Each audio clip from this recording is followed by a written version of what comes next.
Noong Lunes, nagbanta si Donald Trump laban sa Oman. Nang tanungin tungkol sa negosasyon ng Iran at Oman sa Strait of Hormuz, iniulat ng isang reporter ng Fox News na sinabi raw ni Trump na bobombahin ng Amerika ang Oman kung hahadlang ito. Kalaunan, tinanong muli si Trump tungkol dito sa Oval Office.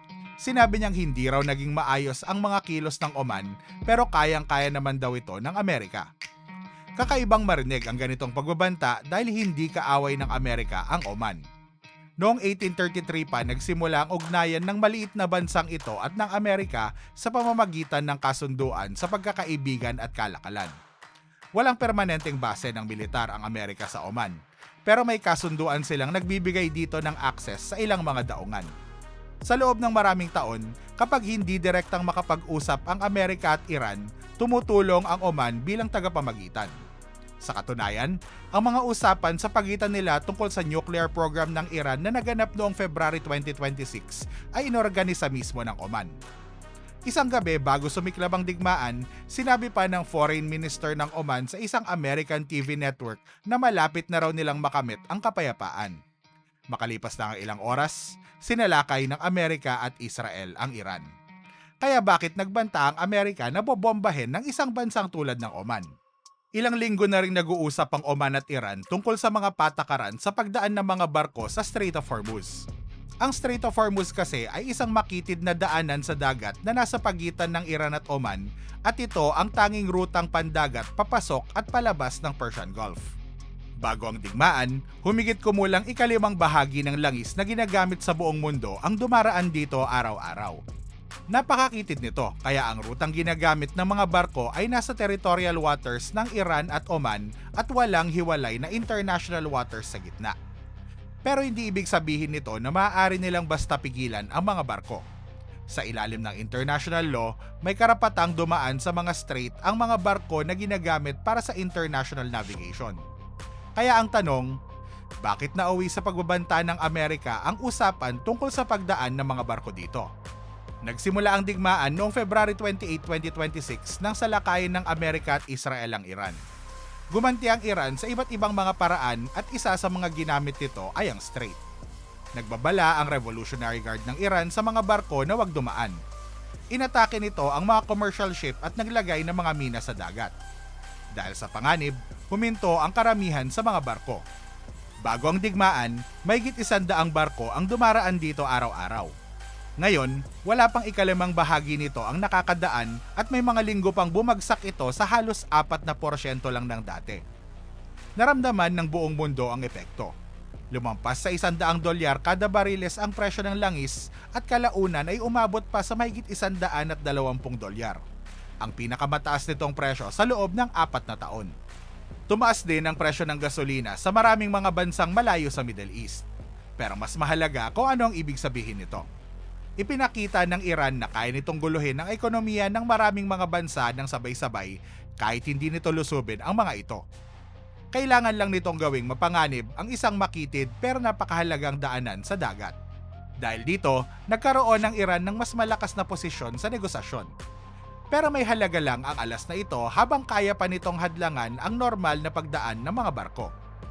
Hindi nais ng Iran na bumalik sa dating sistema ang Strait of Hormuz. Paulit-ulit na ring sinabi ng mga opisyal nito na hindi na ito babalik sa dating kalagayan bago ang digmaan. Batay sa mga panukalang inilalarawan ng Iran, ang mga barkong papasok sa Persian Gulf ay dadaan sa rutang malapit sa Iran, habang ang mga palabas ay dadaan sa rutang malapit sa Oman, at magtutulungan ang dalawang bansa sa pagpapatakbo nito. Pinag-uusapan din ang bayad para sa mga serbisyong tulad ng seguridad, ligtas na paglalayag, at ang pangangalaga sa kapaligiran. Pero magkalayo ang gusto nilang halaga. Mas malaki ang hinihingi ng Iran, mas mababa ang inaalok ng Oman, at ayaw ng Amerika ng kahit anong bayad. Sa mga huling ulat, sa simula raw ay walang sisingilin at ipagpapaliban muna ang usapin ng bayad. Pero mga panukala pa lang ang mga ito. Hindi pa inilalabas ng Oman ang kumpletong detalye at magkakaiba ang mga ulat tungkol dito. Pero malinaw ang direksyon. Dahil sa digmaan, nagkaroon ng Iran ng mas malaking kontrol sa pagdaan ng mga barko. Ngayon, sinusubukan nitong gawing mas permanente ang bahagi ng kontrol na yon. Hindi pwedeng ang Iran lang ang magtakda na magiging sistema sa Strait of Hormuz. Nasa Oman ang katimugang bahagi ng strait kaya kailangan din nakasama ito sa anumang plano. Mahalaga rin ang Oman dahil isa ito sa iilang bansang parehong may maayos na ugnayan sa Iran at Amerika. Gusto ng Oman na bumalik na sa normal ang pagdaan ng mga barko dahil apektado na ang buong rehiyon. Pero malinaw ang sinabi nito. Walang magiging tol sa anumang kasunduan nila ng Iran. Nagpanukala rin ito ng ibang sistema kung saan voluntaryo at hindi sa pilitan ang kontribusyon ng mga shipping company. Kahawig ito ng sistemang ginagamit sa Strait of Malacca at sinuportahan ito ng ibang mga bansa sa Gulf. Binatikos din ng Oman ang patuloy na pag-atake sa mga barko at tinawag itong paglabag sa international law. Hindi otomatikong magiging legal ang isang sistema dahil lang pumayag ang Oman. Pero malaking bagay kung hindi lang ang Iran ang nagtatakda ng mga patakaran, kundi magkasama ang dalawang bansa sa magkabilang panig ng Strait of Hormuz. Ang pangunahing pagtutol ng Amerika ay hindi lang tungkol sa pera. Mas malaking usapin ang kontrol. Kapag nabigyan ng Iran ng kapangyarihang magtakda kung aling barko ang makakadaan, sino ang dadaan, at kung kailangan nito magbayad, mas lalaki ang impluwensya nito sa pagdaloy ng langis at gas sa buong mundo. At nakita na natin kung paano ito magagamit ng Iran. Noong digmaan, pinayagan nitong makadaan ang mga barkong konektado sa mga bansang itinuturing nitong kaibigan, habang hinarang ang mga konektado sa Amerika, Israel at mga kaalyado nila. Pero may isa pang mahalagang detalye. Noong July, sinabi ni Trump na poprotektahan ng Amerika ang mga barkong dumadaan sa Strait of Hormuz. Kapalit nito, dapat daw bayaran ng Amerika ng katumbas ng 20% ng halaga ng kargamento. Hindi rin nagtagal ang panukalang yon. Sinabi ng ahensya ng United Nations na namamahala sa international shipping na walang legal na basehan para maningil dahil lamang sa pagdaan sa isang international strait. Tumutol din ang mga bansa sa Gulf. Kinabukasan, binawi ni Trump ang plano. Dito nagiging mas malinaw kung ano talaga ang pinag-aagawan. Parehong lumilitaw sa Amerika at Iran ang ideya ng paniningil. Pero ang mas malaking usapin ay kung sino sa kanila ang magkakaroon ng kapangyarihang magtakda ng mga patakaran sa Strait of Hormuz. Kaya masasabing konektado sa negosasyong ito ang pagbabanta ni Trump laban sa Oman. Kasama ang Oman sa usapang magtatakda kung paano pamamahalaan ng strait sa hinaharap.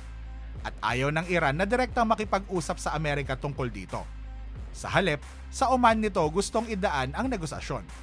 Hindi rin ito ang unang beses. Noong May, tinanong si Trump kung papayag siya sa kasunduang magbibigay sa Iran at Oman ng kontrol sa strait. Ang sagot niya, walang bansang kokontrol dito at kailangang sumunod ang Oman tulad ng lahat ng iba pang mga bansa dahil kung hindi ay pasasabugin nila ito. Samantala, noong August 17, natapos ang 60 araw na palugit para makagawa ng mas permanenteng kasunduan ang Amerika at Iran. Bago pa ito ay matagal na rin itong hindi sinusunod. May mga kondisyon ng Iran bago nito tuluyang buksan ang strait. Kasali dito ang pagtanggal ng naval blockade ng Amerika sa mga daungan nito, pag-alis ng sanctions at kabayaran sa pinsala ng digmaan. Sa panig naman ng Amerika, dapat malayang makadaan ng mga barko nang walang bayad at hindi nangangailangan ng permiso mula sa Iran. Hindi pa natin alam kung paano matatapos ang usaping ito. Kapag nabigo ang negosasyon, maaaring manatiling limitado ang pagdaan sa strait at mananatiling mas mataas ang presyo ng langis kaysa dati.